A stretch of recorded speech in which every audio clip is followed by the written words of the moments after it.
Good afternoon, everyone. Before I begin, as customary, I must note that the views I share today are my own as chairman and not necessarily those of the commission. It's a privilege and an honor to be here, especially in my home state of Florida, to talk to you about the next era of American market leadership. Thank you, Walt, for the kind introduction and to this great event at the historic Boca Raton Hotel, and to speak with an audience that understands what's at stake. And thank you to the FIA for being a constant leader in this space for the past half century.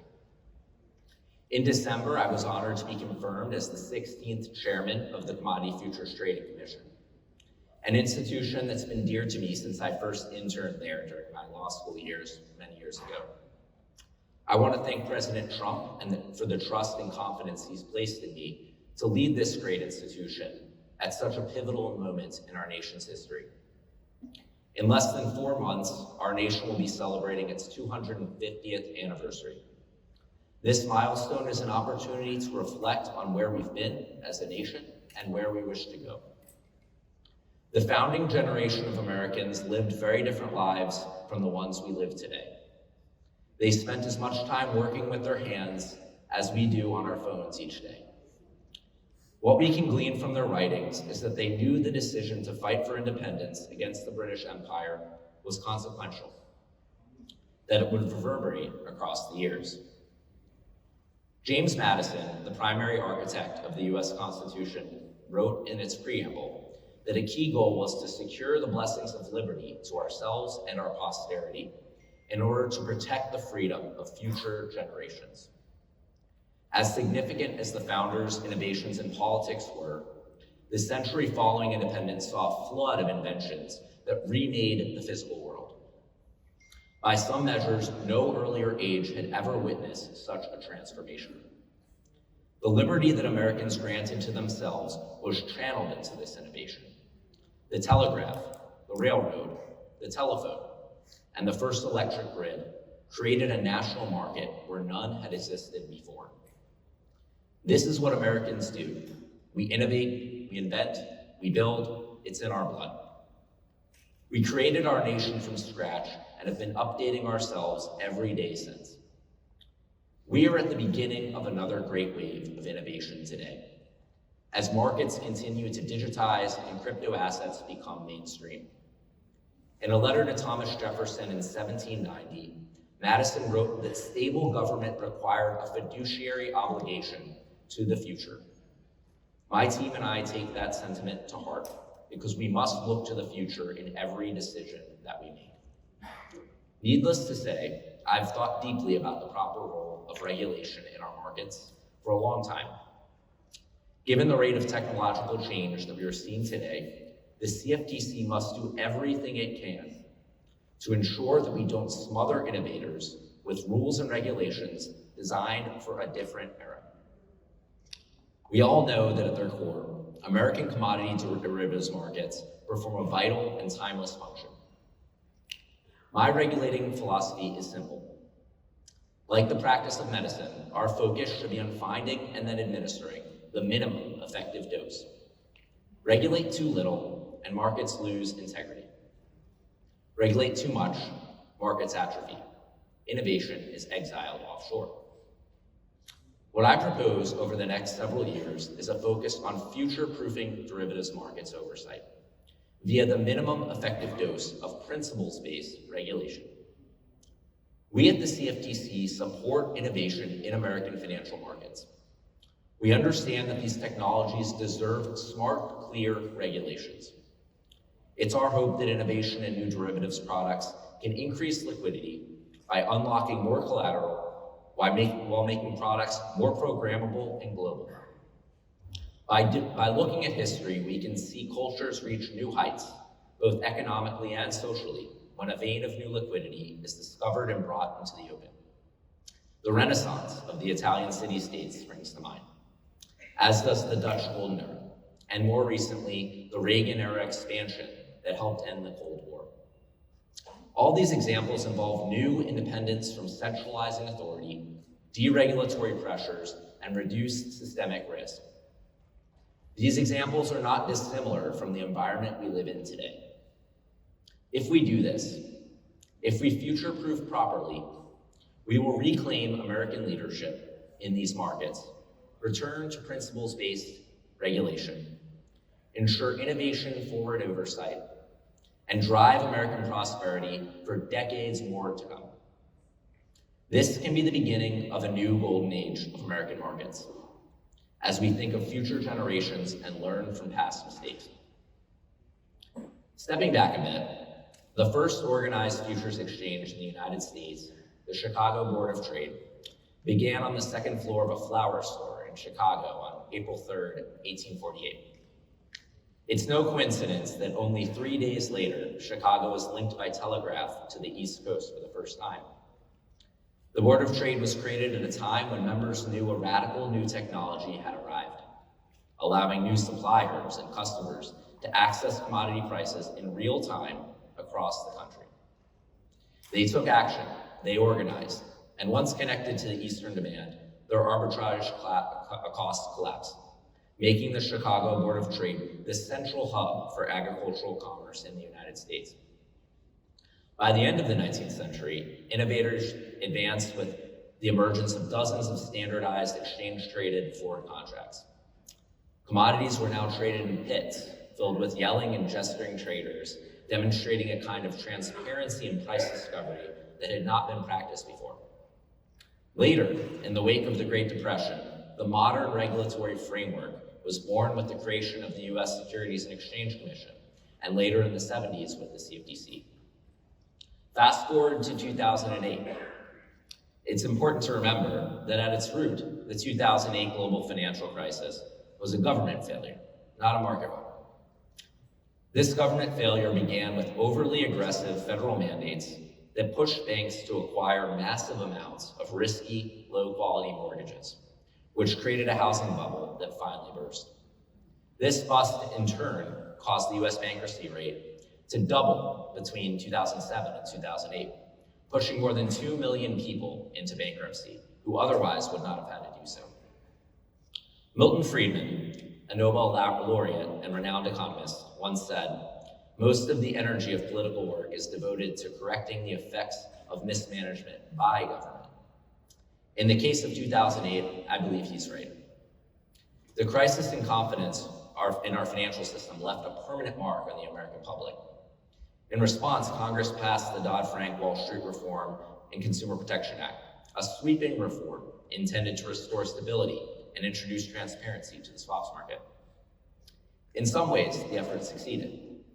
It promoted clearing and exchange trading, and it reinforced the plumbing of the financial system. But we must also be honest. Dodd-Frank became, in many respects, an autoimmune response that over time began to do more harm to our country's economic health than good. The implementation phase of the law brought a substantial volume of new rules, definitions, compliance obligations, and much more, creating a complex web of new requirements. Complexity carries real-world consequence. After the passage of Dodd-Frank, severe regulatory burdens were put on futures commission merchants and swap dealers.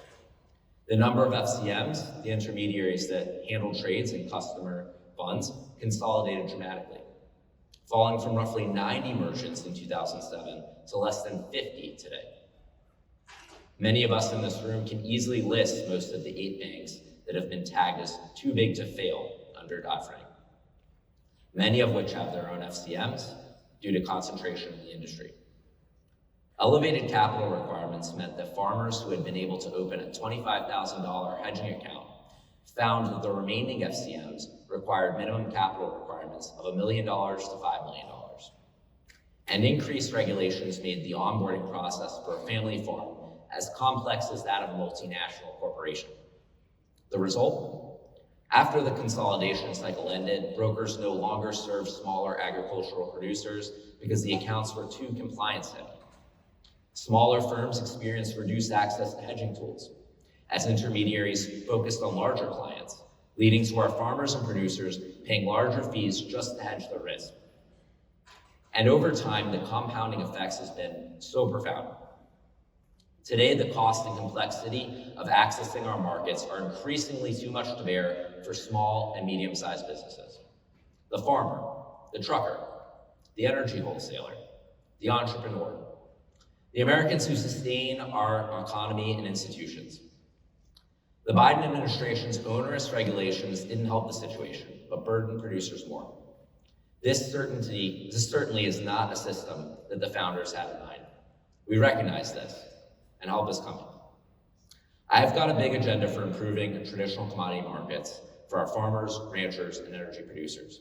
To improve the current system, I've directed staff to revive the Agricultural Advisory Committee to ensure that traditional market participants have a seat at the table, reduce duplicative compliance burdens for entities registered with both the CFTC and the SEC, consider amending capital, margin, and reporting rules where they exceed what is necessary for risk management, support efforts by prudential regulators to reduce the past burdens of Basel III and GSIB capital surcharge frameworks, making it easier for market participants to access clearing. I've asked the staff to explore the potential to enhance cross-margining, which would allow agriculture and energy participants to manage margins across their futures and options positions, and to explore the value of publishing the Commission's Commitment of Traders report more frequently. With these changes and more to come, I hope to see improvements in market conditions for end users.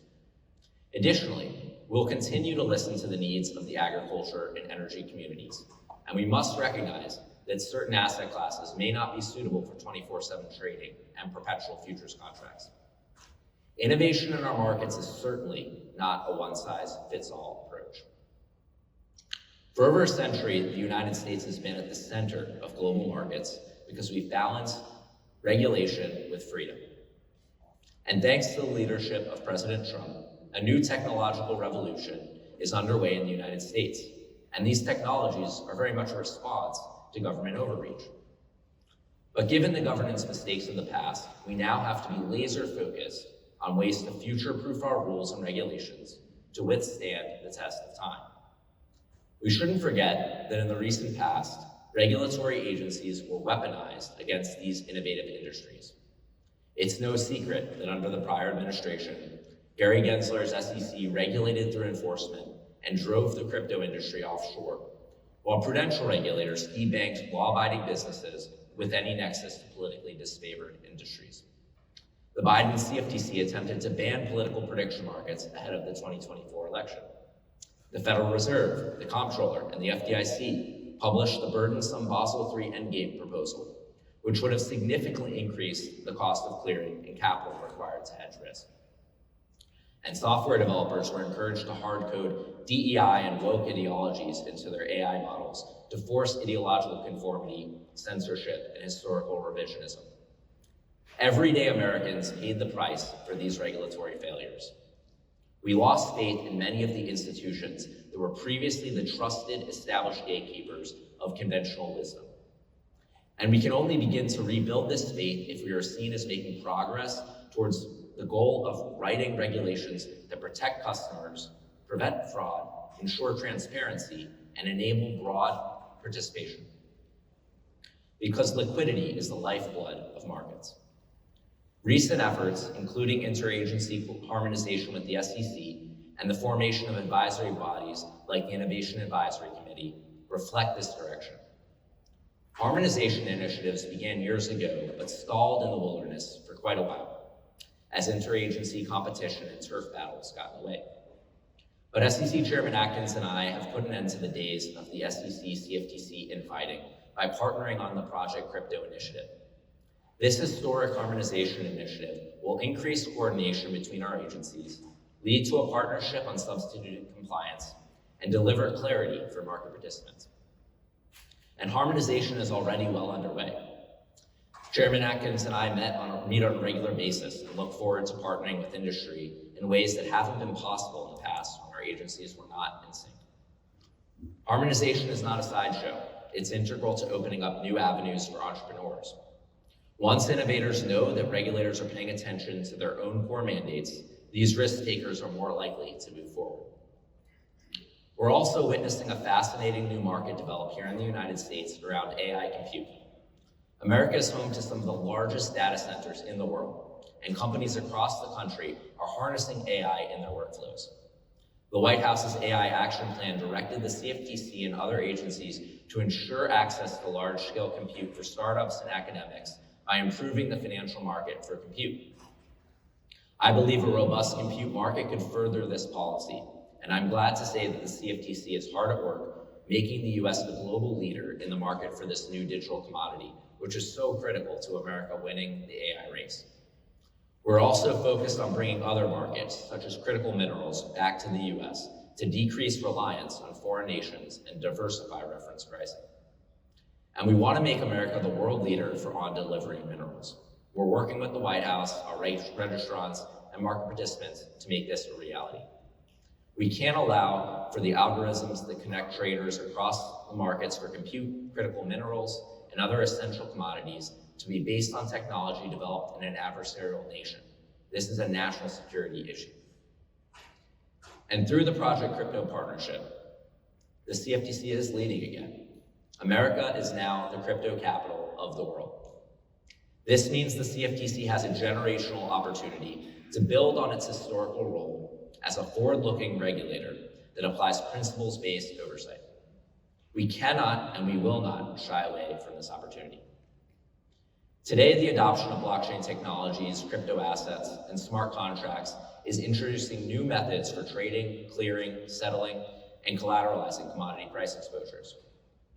Artificial intelligence and autonomous systems are streamlining processes and evolving systems that execute orders at speeds and volumes far beyond human capacity. To build a predictable American-led digital finance infrastructure that takes advantage of the current conditions, we must protect and unleash innovation. The US economy was built on this principle.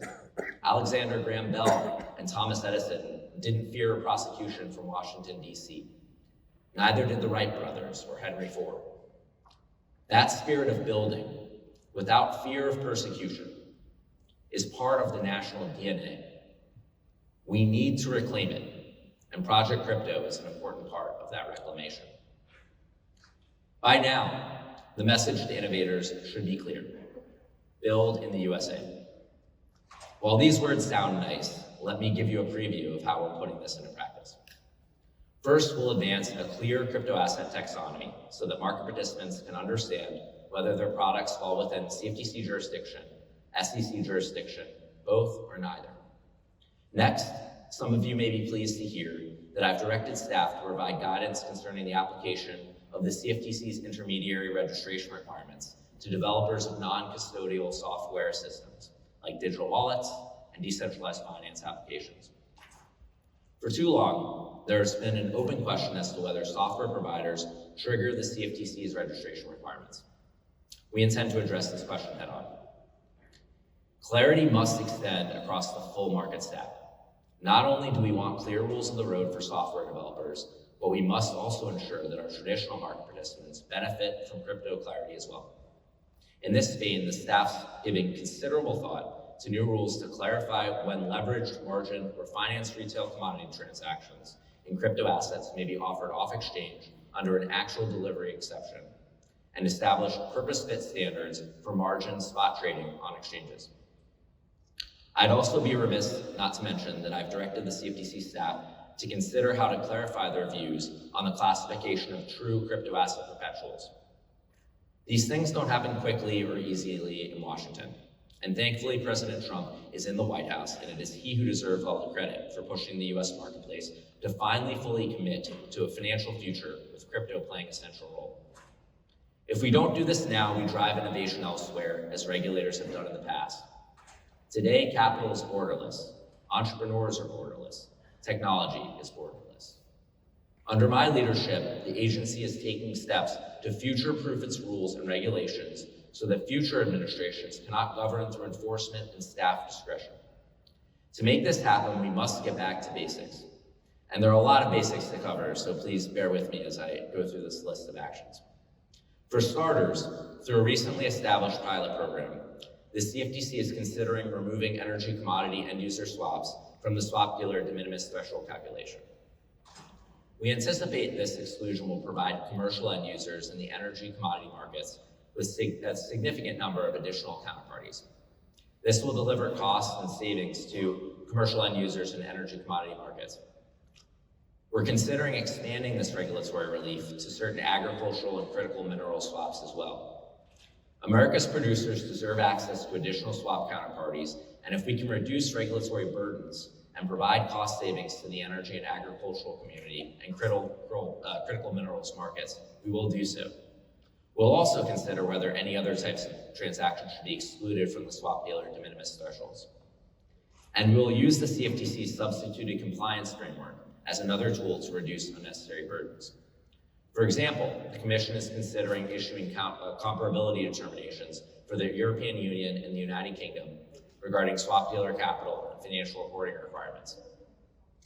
A comparability determination is an effective tool for decreasing regulatory burdens on registrants and breaking through the regulatory maze that would otherwise be created by different governments imposing multiple similar but not identical requirements.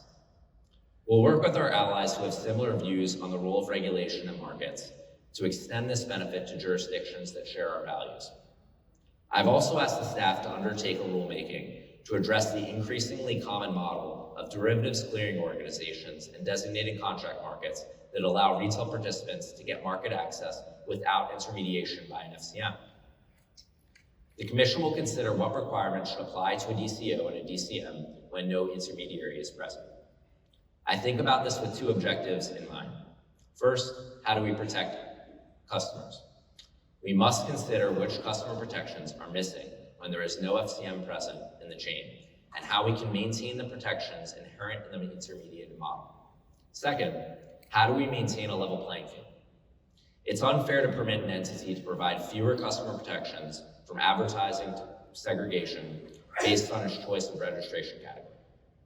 I know that this audience has for years raised concerns about the increasingly common practice of one corporate family and sometimes one corporate entity owning a DCM, a DCO, an FCM, and sometimes a market maker, all at the same time. The Commission will consider whether any new guardrails should be present in such a structure. Since 2017, CFTC staff have issued more than a dozen no action letters providing relief from certain reporting and record-keeping requirements. This has basically created a new framework for binary options. To clarify this issue, the Commission is drafting a rulemaking to address how certain swaps traded in a manner similar to futures are reported, while taking into account the unique aspects of these markets. If you couldn't tell by now, I'm not pleased with the way Dodd-Frank has been implemented. To this day, almost 16 years after the passage of Dodd-Frank, we have a patchwork of no action letters serving as mandates to compensate for unworkable regulations. I've directed our staff to draft rules to address these well-known issues, and will no longer rely on no action letters extensions when we should be working to get the rules right. Our responsibility is to provide clear, workable regulations. Your job is to comply with them. When we find that the rules have created complexity, we'll fix them through notice and comment rulemaking. For example, there are several no action letters surrounding reporting requirements that need to be addressed with certainty and finality through rulemaking. These include swap data error correction notifications, filing certain ownership and control reports, and reporting requirements for swaps cleared through an exempt DCO. In the swaps trading space, we must finally decide whether and how the trade execution requirement applies to a package transaction in which at least one individual component is subject to the trade execution requirement and all of the other components are futures contracts. I also plan to review that kind of trading functionality a swap execution facility must provide for swaps that aren't subject to the trade execution mandate, also known as permitted transactions. More than 10 years after the real-world experience with CEF shows that people almost never use order books for permitted transactions. We've been told that the rule forcing CEFs to provide an order book for permitted transactions wastes time and money, while failing to achieve the goals the Commission had in mind when it created the rule. That's not the kind of outcome I want to leave behind. I've recently directed staff to work on a rulemaking that would reinstate what is known as the QEP exemption. Before 2012, this exemption reduced the level of regulatory burdens placed on investment advisors who offered pool investments only to sophisticated investors.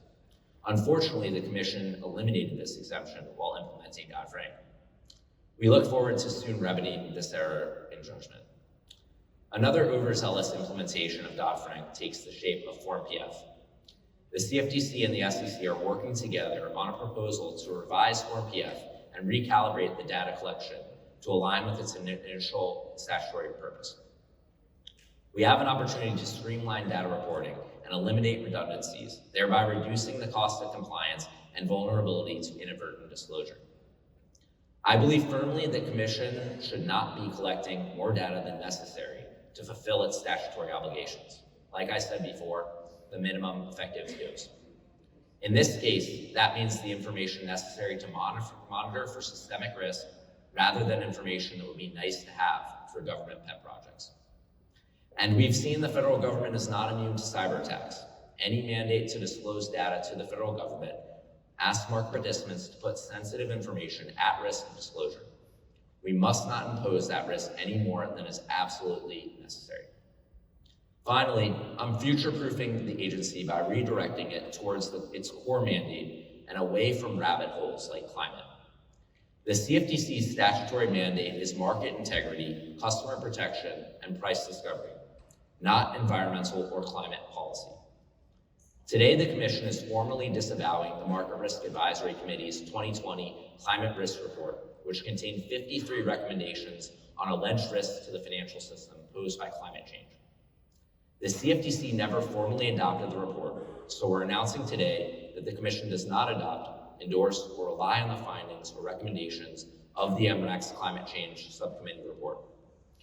Climate-related risk is not a distinct regulatory category under the Commodity Exchange Act. Climate risk is fully addressed through existing authorities. We do not need a special regime. We're also eliminating the MREC's Climate-Related Market Risk Subcommittee, and we're dismantling the Climate Risk Unit. Finally, the Commission is withdrawing the request for information on climate-related financial risk published on June 2nd, 2022. The Commission does not intend to pursue any initiatives in response to the request. We'll remain focused on our core mission, not political pet projects. Also, a short word on enforcement. The CFTC is not a merit-based regulator. We do not decide what people should be able to trade, nor are we going to regulate through enforcement. I've directed the Enforcement Division to focus on its core purpose of policing fraud, abuse, and manipulation rather than setting policy. What we will do is ensure that there are purpose-built rules of the road that protect customers and catch fraudsters who would otherwise cheat the system. In a similar fashion to the Constitution's use of checks and balances to prevent overreach and tyranny, markets can be a check and balance against dishonesty and abuse. So I'd like to take the opportunity to talk about prediction markets, or event contracts, as we refer to them, and the role the agency plays in their regulation. A properly functioning financial market enables legitimate price discovery, ensuring transactions are fair and orderly. The CFTC has regulated prediction markets for decades. The agency first recognized the University of Iowa's political prediction market through a no-action letter in 1992 that was then expanded into a full-fledged policy under the Clinton administration. I'd also remind folks that the CFTC's authority over a broad definition of the term commodity has been upheld repeatedly in the federal courts. That's why the onslaught of lawsuits by states attempting to undermine our authority to regulate these markets is not going to work. And candidly, it's surprising. These markets are comfortably within the CFTC's regulatory authority. I do admit, however, that we need to make up for lost time, as prior administrations ignored these critical markets. As I suspect most of you are aware, the agency filed an amicus brief in a state-led lawsuit against one of our registrants a few weeks back. The CFTC has the responsibility to defend its exclusive jurisdiction over commodity derivatives, and will do so. We continue to assess litigation strategies to make sure the agency's voice is heard. I'm also pleased to announce that I've directed staff to draft guidance addressing how event contracts may be listed and traded consistent with the CFTC's statutory framework. Market participants deserve clarity, and once that clarity is provided, the CFTC will be an active and vigilant overseer of these markets. While clarity is helpful, we must do more. And in this spirit, I've asked the staff to prepare an advance notice of proposed rulemaking so that the agency can solicit critical feedback on important issues permeating throughout this market. Make no mistake, the CFTC is no longer going to sit idly while these markets develop within our framework. The reality is that prediction market platforms are now viewed by the public as more accurate than political polls, which have been shown to be weighted against certain opponents, especially in the past 10 to 15 years. This type of weaponized disinformation reminds us of early days in our country's history when newspapers published yellow journalism or sensationalized inaccurate reporting to push unverified partisan claims that contributed to political instability and potentially pushed this country into foreign wars. You must look no further than the 2024 presidential election, when these prediction markets captured the scale of President Trump's victory in ways that pollsters either could not or refused to capture. When participants express views on future events and back those views with capital, they create accountability, transparency, and information. These markets, when properly regulated, are as valuable as any stock or commodity price movements. An ever-increasing number of Americans are checking prediction markets to learn about everything from the projected amount of snowfall in their hometown to the likelihood of a government shutdown. They don't trust the news media or the so-called experts anymore, and they're looking to social media, podcasts, and prediction markets for reliable information. Markets that work well are truth machines. Additionally, highly liquid prediction markets better inform Americans about the likelihood and underlying nature of political elections and global events. Prices then aggregate dispersed information. Money disciplines those who take losing positions. It's my hope that by marrying prediction markets with blockchains, we can see how decentralized trust and truth can act as a check on disinformation, outright falsity, and the threat of debanking. Our charge as regulators is not to pick winners and losers. The CFTC's job is to be vigilant against fraud and manipulation, but we must also be vigilant against unnecessary barriers that diminish prosperity. Regulators must relentlessly modernize, harmonize, and future-proof their approach to regulation without forgetting the age-old principles of investor protection, anti-fraud, anti-manipulation, and market integrity. And speaking of the CFTC's job, if you look at the USA Jobs website right now, you will find that we are hiring. There are about a dozen openings currently, with more to come. If you're interested in our vision, please join us. We've published a new updated logo as well that released on Friday, and there will be more of these types of housekeeping and branding announcements to come, so please stay tuned. We need people, both at the CFTC and in the markets, who can operate in a future that is both analog and digital, both centralized and decentralized, both global and domestic, but built in America, with American values and American leadership. Thanks in large part to the wisdom of men like Madison, who wrote that if men were age-olds, no government would be necessary. Our republic has found ways to successfully renew itself for 250 years, making America the world's most consequential nation-state. Under President Trump's leadership, we should expect nothing less. I want to thank the FIA for this opportunity to speak before you today. I hope everyone can support our work as we continue to deliver on American leadership in commodity and derivatives markets for many years to come. Thank you.